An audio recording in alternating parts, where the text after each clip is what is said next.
Bonjour à vous et bienvenue sur Jigdalia TV Podcast. Et le thème du message d'aujourd'hui, c'est le droit légal de la bonne santé. Le droit légal de la bonne santé.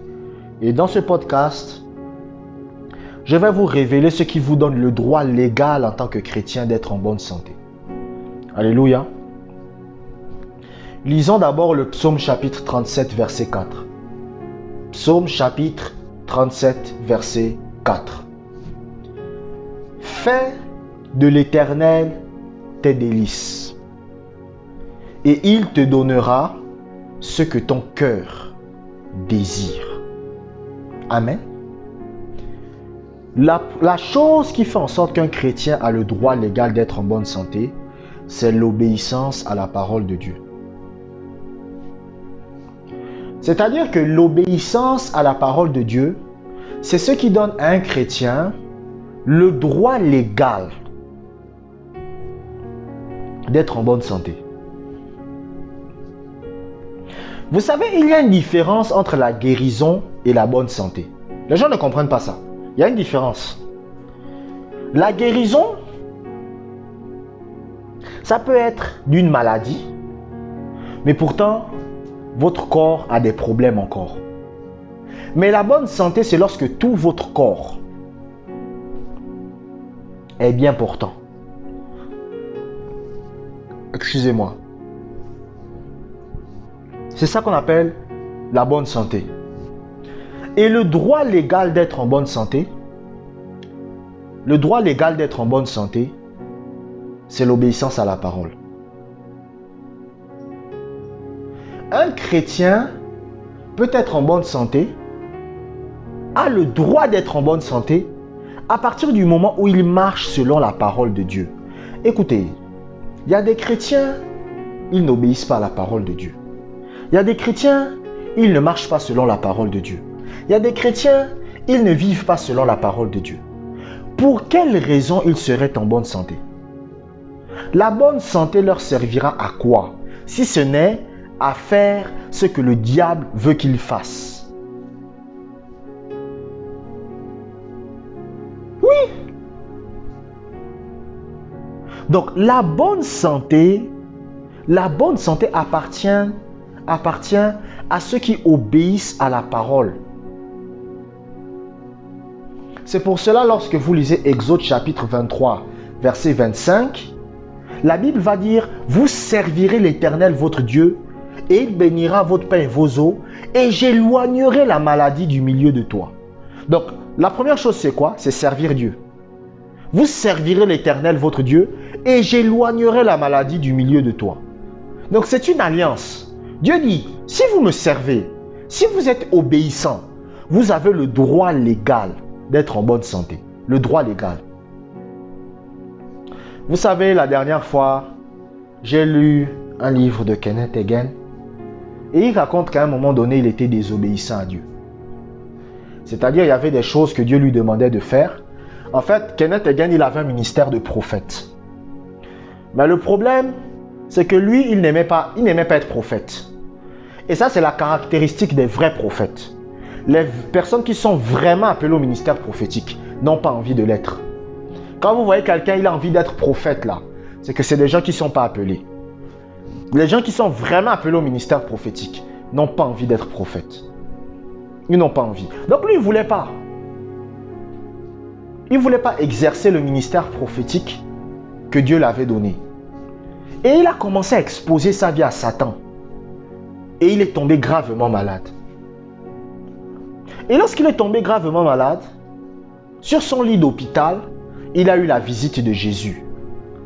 Jésus lui est apparu en vision et le Seigneur Jésus-Christ est venu lui parler. Le Seigneur Jésus-Christ lui a dit que la raison pour laquelle tu es tombé gravement malade, c'est parce que tu vis dans la désobéissance. Donc en fait, le Seigneur Jésus-Christ était en train de dire que comme tu refuses de m'obéir, tu as exposé ta vie à Satan. Et comme tu as exposé ta vie à Satan, Satan t'attaque avec la maladie. C'est pour ça que vous allez parfois voir des chrétiens, ils vont vous dire que oh, j'étais bien, j'avais aucun problème, j'avais tout ce qu'il faut, je ne comprends pas, qu'est-ce qui s'est passé? Quand vous fouillez, vous allez voir qu'en général, c'est parce qu'ils ont commencé parfois à mener une vie de désobéissance. Ils ont commencé à mener une vie de désobéissance. C'est-à-dire que ce que Dieu voulait qu'ils fassent, ils ne l'ont pas fait. Ce que Dieu leur ordonnait de faire, ils ne le font pas. Et comme ils ne le font pas, ils exposent leur vie au diable. C'est pour cela, l'apôtre Paul va dire, n'ouvrez pas la porte au diable. N'ouvrez pas la porte au diable. Mais par exemple, quand vous lisez la Bible, est-ce que vous savez que la Bible vous dit de ne pas dormir avec la colère? Non, il y a des gens, vous m'écoutez là. Parce qu'il y a des gens, vous n'aimez pas quand on vous dise la vérité. Vous voulez qu'on vous mente, qu'on vous raconte du n'importe quoi. Moi, je vous dis la vérité. Est-ce que vous savez que la Bible vous dit en tant que chrétien de ne pas vous endormir en étant en colère? Ça veut dire que si vous vous êtes fâché, avant d'aller dormir, vous devez être en paix. Mais lorsque vous gardez la colère, la Bible dit que vous ouvrez la porte à Satan. C'est pour ça qu'il y a des chrétiens, vous êtes en colère, vous vous endormez, vous faites un cauchemar, là où vous voyez comme un serpent veut vous manger. Quand vous vous levez le lendemain matin, vous dites « Oh, j'ai fait un cauchemar ». Mais c'est pourquoi? Parce que vous avez ouvert la porte à Satan, vous avez désobéi. La Bible dit qu'un chrétien doit être lent à la colère. C'est pour ça, bon, j'ai même pas envie de citer les noms, mais plutôt les noms des pasteurs. Mais quand vous voyez un homme de Dieu qui s'énerve rapidement là, c'est que c'est pas quelqu'un qui marche avec le Saint-Esprit. Parce que la Bible dit que quelqu'un qui est rempli du Saint-Esprit, il est lent à la colère. Même Dieu, pour que Dieu se fâche contre quelqu'un, il est lent. Quand vous voyez que Dieu est en colère contre quelqu'un là, c'est que vraiment le gars a dépassé les bornes. Donc le problème maintenant, c'est l'obéissance. Si vous êtes un chrétien et que vous vivez dans l'obéissance à Dieu, vous avez accès et vous avez le droit d'être en bonne santé. Mais un chrétien qui n'est pas dans l'obéissance, un chrétien qui n'obéit pas à Dieu, il n'a pas vraiment le droit d'être en bonne santé. Je vous le dis. Je vous le dis. Nous allons lire un deuxième passage biblique. Lisons Actes chapitre 19 verset 15. Actes chapitre 19 verset 15. L'esprit malin leur répondit: je connais Jésus et je sais qui est Paul. Mais vous, qui êtes-vous? Amen. La deuxième chose que vous devez comprendre, c'est que l'obéissance à la parole de Dieu vous donne l'autorité sur la maladie. Vous voyez ce passage qu'on vient de lire dans Actes des Apôtres, ça parle des fils de Sceva. Les fils de Sceva ont voulu chasser un esprit. Mais l'esprit leur a dit que moi je ne vous connais pas. Pourquoi ils ne les connaissaient pas? Qu'est-ce qu'il voulait dire par vous connaître? Il était tout simplement en train de dire que moi je ne reconnais pas votre autorité. Vous savez pourquoi ils ne reconnaissaient pas l'autorité des fils de Sceva? Parce que ce n'étaient pas des gens qui obéissaient à la parole. L'autorité spirituelle vient de l'obéissance à la parole de Dieu. Vous devez comprendre que tous les chrétiens n'ont pas le même niveau d'autorité spirituelle. Il y a des chrétiens qui ont un niveau d'autorité plus grand que d'autres. Plus grande que d'autres. Les niveaux d'autorité spirituelle ne sont pas les mêmes. Mais qu'est-ce qui détermine le niveau spirituel d'un chrétien? C'est l'obéissance à la parole de Dieu. Un chrétien obéissant à la parole de Dieu, c'est un chrétien avec qui vous ne pouvez pas jouer. Vous savez, je me rappelle d'un frère quand on était au lycée. C'était un frère, bon, je l'ai perdu vraiment de vue, mais j'espère qu'il va bien.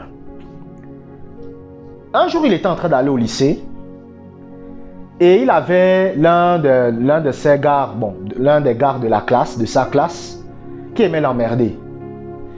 Donc, puisque c'était quelqu'un de très court, c'était vraiment quelqu'un, il était très court, il n'était pas très grand, il était très court. Donc, il y avait un gars de sa classe au lycée qui venait parfois le toucher la tête. Et lui, il faisait que dire au gars, arrête de toucher ma tête. Le gars riait. Et mon frère, le frère en question là, il a déclaré une parole. Il a dit, comme tu as touché ma tête encore là, la santé là, tu vas perdre ça. Et le gars s'est mis à rire. Le lendemain, il n'est pas venu à l'école. Il a fait 1 mois sans venir à l'école. Parce que le gars était gravement malade. Quand le gars est revenu, il a demandé pardon à mon frère en question. C'est ce qu'on appelle l'autorité spirituelle. C'est-à-dire le gars a déclaré une parole sur sa vie. Il a dit que toi là, puisque tu aimes toucher ma tête tout le temps, ce qui va se passer, c'est que la bonne santé que tu as là, tu vas perdre ça. Tu vas perdre ça. Le gars s'est mis à rire. Pour lui, c'est une blague. Que quoi? Parce que tu as dit une chose, ça va se faire. Et ça s'est fait. Le gars a perdu la santé.